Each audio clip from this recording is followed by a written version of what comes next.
Hello and welcome everyone, or welcome back for those of you returning. Very excited about the conversation we're going to have today. Some of you know me. I'm Cathy Liska from the Center for Coaching Certification. I'm an MCC coach. Pandora, please introduce yourself. Hi, I'm Pandora Ray, and I've trained with the Center for Coaching Certification on multiple levels. Work with Coach 123 as a coaching firm, and about this close to getting my PCC. Awesome. Awesome.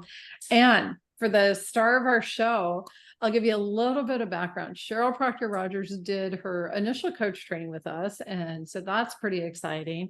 She wrote a chapter in Coaching Perspectives 9, where she talks about the title is Readiness in Executive Coaching. Phenomenal information and insight in that. And there's more. She's done more work with that. So Cheryl, please tell us more about you.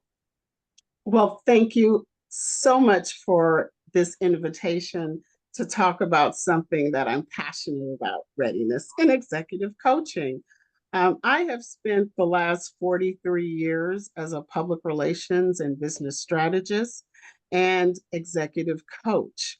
I'm also a member of the America's Coaching Practice for Ernst & Young, where I coach principals and partners and managing directors that have either been promoted within the firm or who are coming from outside of the firm. So I am totally enjoying that work.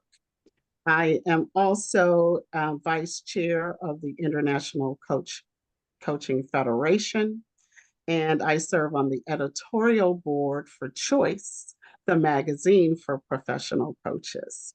And so I feel as if I'm immersed, Cathy, in the coaching community. And whenever I have a chance to share my new learnings or what I have experienced, I'm happy to do so.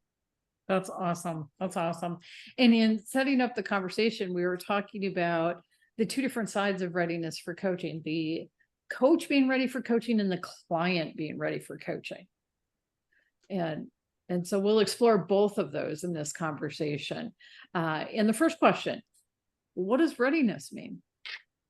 Well, of course, readiness could have a different definition for everyone. So if we were to start with the dictionary definition, it's you are ready to go. You have everything that you need to proceed and move forward.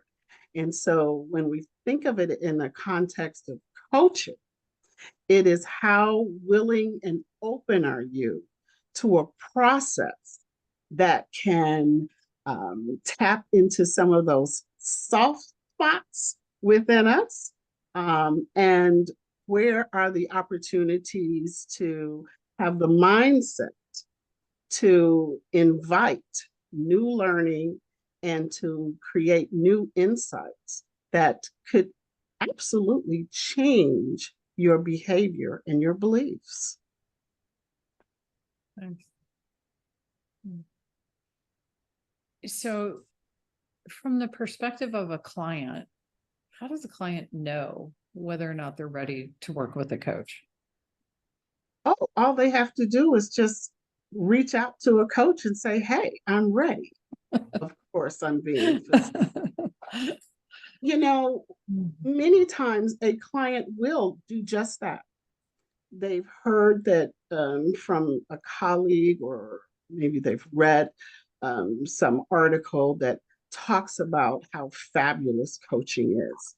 And so they are of the mindset that I need a coach. And so they'll reach out, and with the expectation that coaching may be the magic bullet that they're seeking. And so how does one know that they are ready for coaching? Coaching is about change. It's about focusing on who you're being and less on what you're doing. And so the client must come to the coaching relationship first, just totally aware that there must be some change that is on the agenda. and to be aware of what changes need to happen. So certainly there are opportunities to work with a coach to identify what some of those behaviors or beliefs might be on that agenda to change.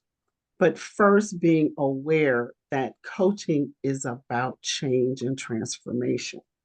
And so if you're coming to the coaching to, you know, see how you can have everyone around you fixed, then this might not be the right modality.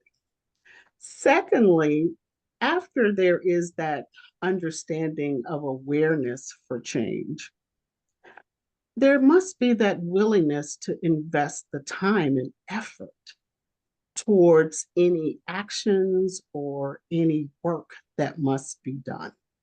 And often we'll hear, "Oh, I would definitely do coaching if I had the time. It's just too much time involved.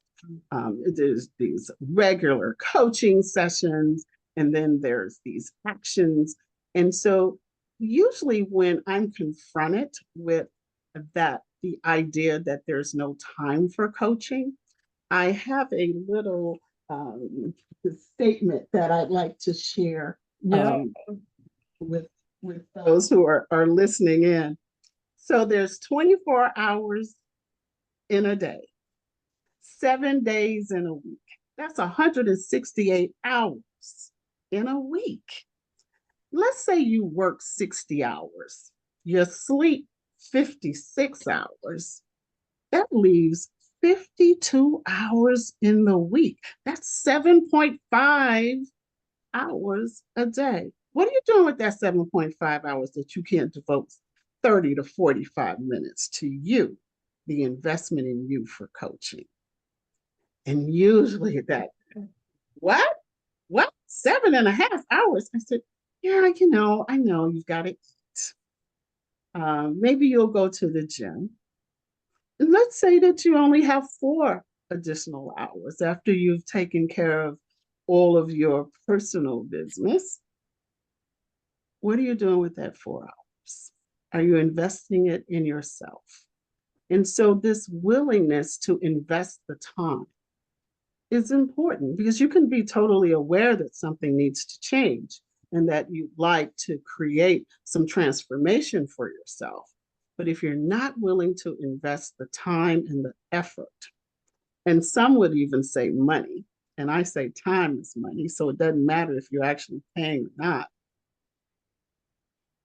coaching is not going to be the right modality for you. Thirdly, having the capacity and the capability to make the change that you've identified with your client. Mm-hmm. So, Pandora, so the client says, I'm ready. I'm ready to make these changes. I've been sitting on the sideline and I'm ready to get into the game and create a path forward for myself.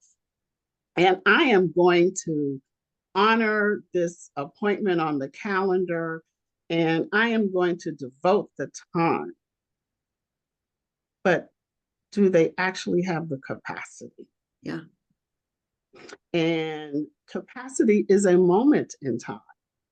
And so when you start thinking about the investment, how realistic and practical is this in this space and time right now for you to do that?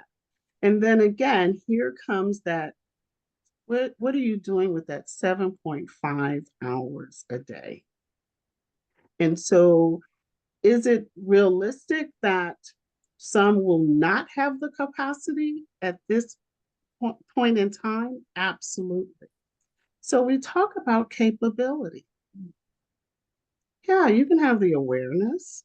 You can be ready to jump right in and have that commitment. And you've got the capacity to add on this professional development tool into your life. But do you have the capability? And so what does capability look like? Wow. Oh my. We're talking, I would say, at a basic level, emotional intelligence.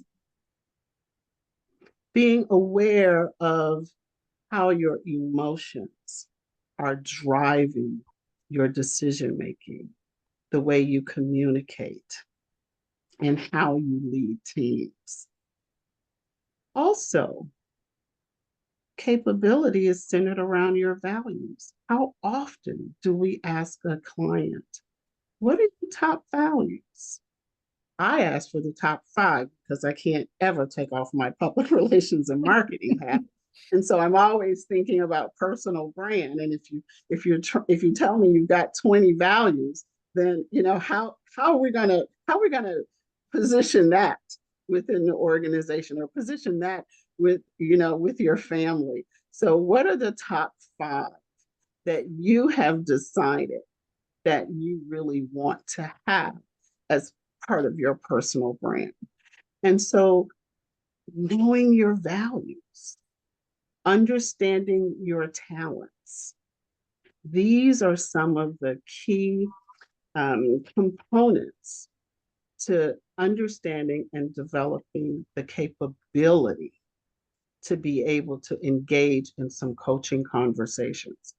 Certainly your coach can help you to have a clear line of sight on what those values are, or what you want them to be. Maybe you've had these top 5 values all your life, but maybe in this next phase of your life, those values need to shift. So what was in that top 5 for 30, 40 years, maybe it needs to move down. And are you ready? Are you capable of actually making these changes and grieving this attachment that you've had, not only to those values, but to some of the beliefs and some of the behaviors that have shaped who you are? And then lastly, as a client,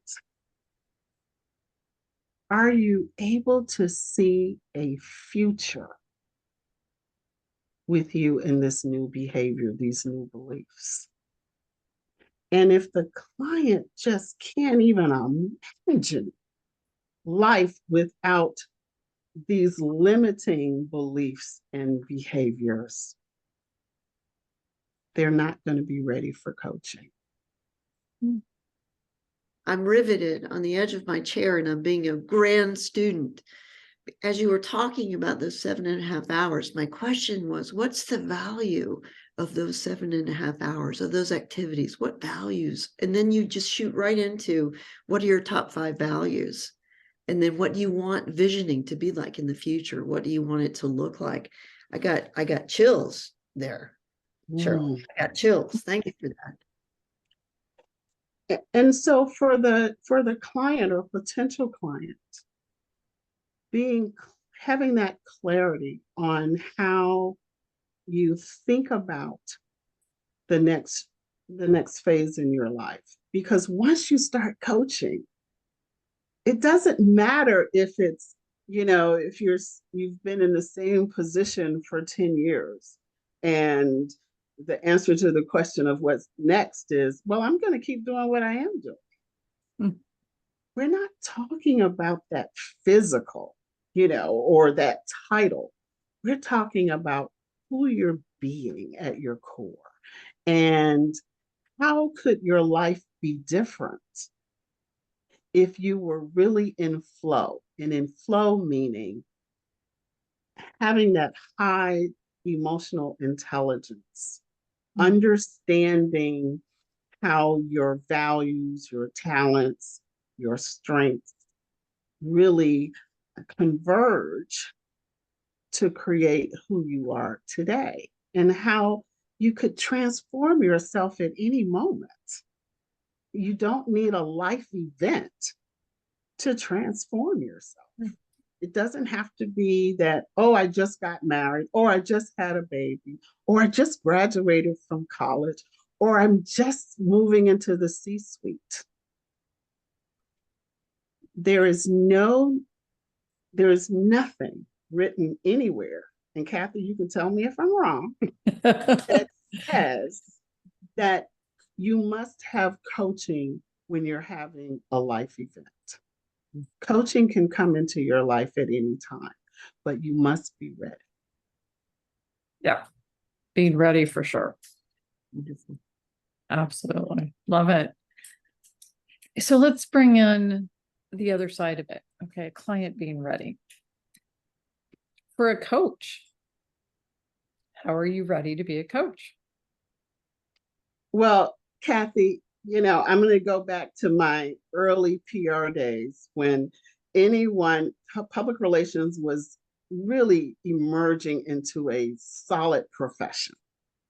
And those of us who had, either gotten a college degree, or for myself, I went through UCLA's professional designation program in public relations at night. So I had certification that I was a public relations professional. But anyone could print a business card and say they were a coach. Say they were a public relations professional. And oh my gosh, if I could tell you over drinks, how often we were just so frustrated that anyone could do that. Well, I can't believe I've chosen another profession that's emerging where the entry is so low. Mm-hmm. So anyone can print up a business card and say they're a coach. But what we love about some of our professional organizations, such as the International Coaching Federation, for which I am totally alive, it helps to set the standard. We have a standard of practice. We have a code of ethics. We certify coach training programs. Cathy, that's how I found your program years ago, because I did a Google search and went, oh my gosh, this is the Wild Wild West. How would I ever know that the coaching program I'm signing up for is credible and will distinguish me from others? And so the International Coaching Federation, I believe, is a great source for an individual to help determine if coaching is the right profession for you. Mm-hmm. And we struggle with the definition of coaching. I remember when I first heard of the term, I thought it was just a sports metaphor. I didn't realize that it was actually a profession, but it is a profession. And so when you start thinking about whether or not this is the profession for you, it's to understand what's required of you as an individual that is going to be really on a journey with another individual. And the danger for the coach and for the client of not having a individual who has been trained in coaching is that you can find yourself in a minefield that you cannot step out of without, having something explode. And what comes to mind is therapy.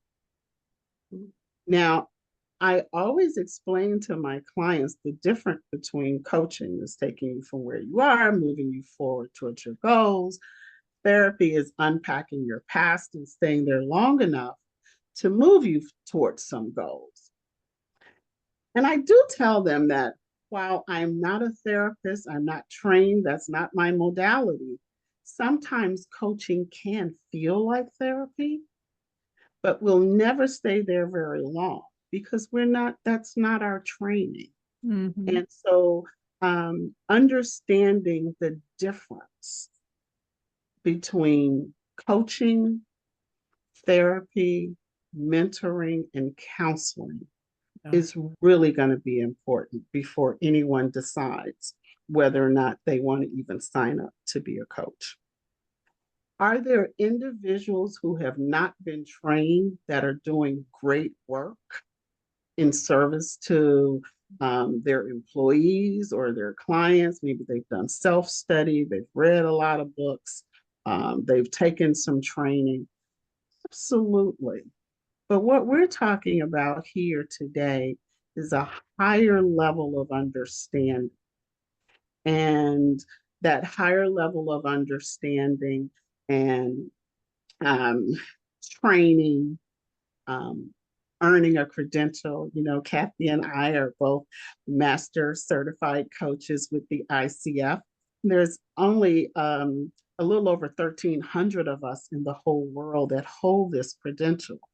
Well, these are the marks that distinguish us from other coaches.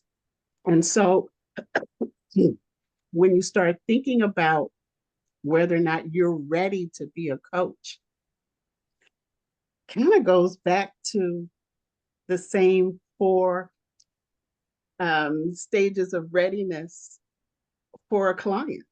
Mm-hmm. You know, I talked in that chapter, Cathy, about how I was sharing with someone that I had just completed my coach training. And the executive said to me, I was at a social function, and he said to me, "Wow, you don't sound like a coach." And I thought, what the heck does that mean? At that time, again, I've got my training. What are you talking about? But what he meant was there's a certain communication style of coaching. Now, we're not all cookie cutter, but there is a certain way that we approach life. And that change, we talk about awareness that your behavior must change, is something that happens in the coach training process. And again, willing to invest the time and the effort. You know, when I had encountered this gentleman, I had just completed the coach training. So my behaviors hadn't changed. I just had all of this information, but I had to invest the time and the effort to really embrace everything that I learned in order to be an effective coach. And again, capacity and capability. Do we ever stop? You know, before we started the recording, Pandora was saying, yes, I've gotten the 60 hours and a lot more, because we understand as coaches that this is lifelong learning, and that it's not a one and done. You know, you got your hours. Now, you're qualified to do your recordings for either the ACC, PCC, or MCC credential. No, this is something that we must continue to add to our capabilities as we are really working toward becoming masterful coaches. So, and then finally, just able to imagine who you're going to be as a coach, to have, a North Star that you're reaching for. My goodness. So are you ready to make that investment in coaching? And so, those are kind of the foundational things. And then I think about how we might build on that. When you start, you're now a coach, you're talking like a coach because you've embraced the coaching culture. So how is it that when you are preparing for a coaching session, how do you know you're ready for that session? How do you cleanse your palate so that you're not bringing either the past session you just had, or the meeting that you just had, or the too much garlic that you had in that salad. Can't believe she put too much garlic in there. How do you cleanse your palate to be an open vessel, to be present? And so each coach is going to have a way that they do that. Either, some will do a short meditation, some will read the previous notes and prepare that way. The most important thing is not what you do, but that you do it, that you have a way to cleanse that palate and be able to engage in a conversation as open as you can, and to be aware of your own biases and blind spots when you're assessing readiness of the client. So, there are times when, I've heard coaches say, oh, this person wasn't ready for coaching. And so are you really defining readiness on the client's terms, or are these your terms? Are you appreciating and acknowledging the cultural differences that might be in play? Are you being patient with the client's resistance to change? Or are you like, you don't get it? I'm out. And I'm just wondering how important it is for the coaches that are listening and for potential clients to know that readiness is not always immediate. And that for the coach to really be open to the fact that it could take several attempts by that client to get to ready. Yeah. And then, do you have, as a coach, do you have the mindset that this lack of readiness is somehow hindering your coaching efforts, right? Well, this is how I coach. This is my process. And on the first session, we're going to come away with your overall coaching goal.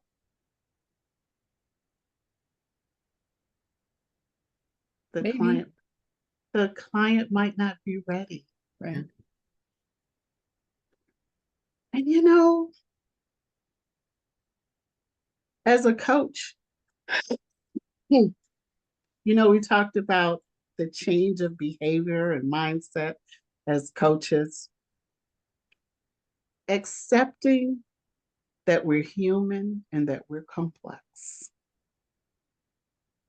And that complexity can show up in so many ways. And so, as the coach, what is your practice to be flexible and willing to change direction in service to the client at any moment? And I think that for the coach is important to know, to think about when assessing your readiness to engage in a coaching conversation. Well, Cheryl Proctor Rogers, I certainly appreciate the opportunity today to go to school on you.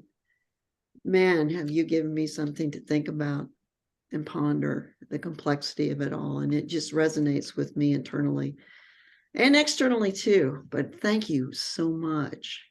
Yeah. And I think the big thing that keeps jumping out at me is the power when both the coach and the client are ready. And if it takes a couple of conversations for us to get there, that's okay. When we're both ready, that's where the magic happens. Cathy, I could not agree with you more. It is magical. And that's why we know coaching works, because when both are ready, so much magic happens. And that's the buzz Yeah. that we're experiencing around this profession. And I just really thank you for the opportunity to be a part of today's conversation and to share my insights. That was really, a lot was based on some research that I did when I was working on my second master's in leadership and change management. Yeah. Well, awesome insight information. So appreciate you taking time and being here. And we want to make sure everyone knows how they can connect with you if they want to find you. So let's give all of them your website. Do you want to say it, Cheryl, or do you want me to? They can reach out to me on LinkedIn at CherylProctorRogers.com. Yep. Awesome. Mhm. Thank you so much for being here. Very delighted. And it'll be a lot of fun to pay attention to what else comes out of this conversation. So I'm excited. You too. Thank you. Thank you.